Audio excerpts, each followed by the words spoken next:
The escalating clash between a Senate Democrat and the Trump administration over Department of Homeland Security funding has crystallized into a dramatic and highly personalized standoff, with the lawmaker publicly demanding that President Donald Trump fire senior advisor Stephen Miller, whom the senator derided as a creep,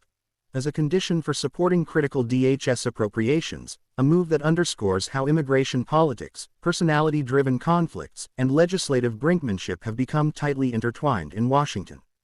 The demand, delivered amid tense negotiations over funding to keep DHS operating, reflects long-simmering Democratic anger at Miller, who is widely viewed as the architect and ideological engine behind some of the administration's most hardline immigration policies, including family separations, asylum restrictions, and aggressive interior enforcement strategies.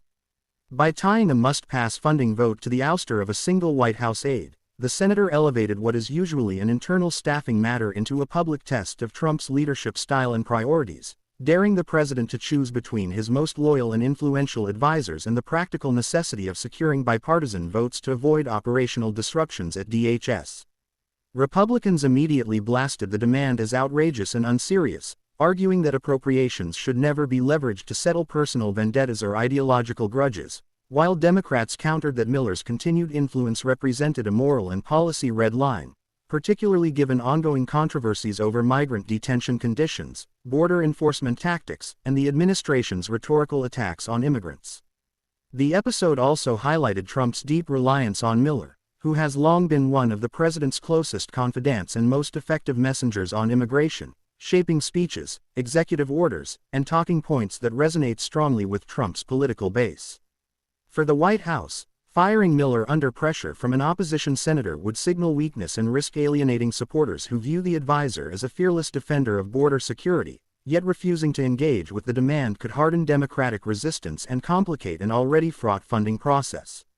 The standoff unfolded against a broader backdrop of partisan warfare over DHS itself, an agency that sits at the center of national debates on border control, asylum, domestic security, and civil liberties, and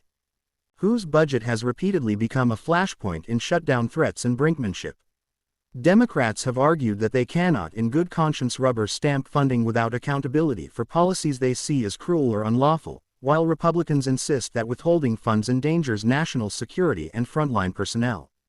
By singling out Miller, the senator personalized these abstract disputes, transforming policy disagreements into a referendum on character and influence, and drawing intense media attention that amplified the confrontation far beyond the usual confines of appropriations talks.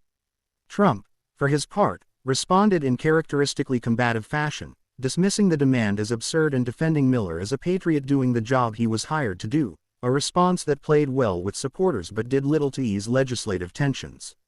Political analysts noted that while the demand was unlikely to succeed on its own terms, Trump has shown little willingness to sacrifice loyal aides under external pressure. It served multiple strategic purposes for Democrats, energizing their base, forcing Republicans to publicly defend Miller's record, and reframing the funding debate around values rather than line items.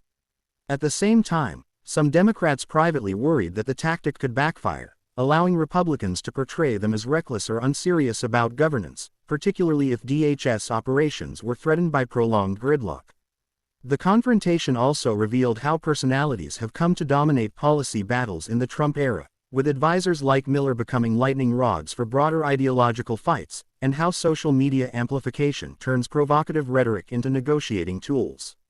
Ultimately, the demand to fire Miller in exchange for a DHS funding vote may have been less about expecting compliance and more about drawing a stark line, signaling that for some Democrats, the administration's immigration agenda, and the figures driving it, are inseparable from the practical business of legislating, even if that means embracing confrontation over compromise.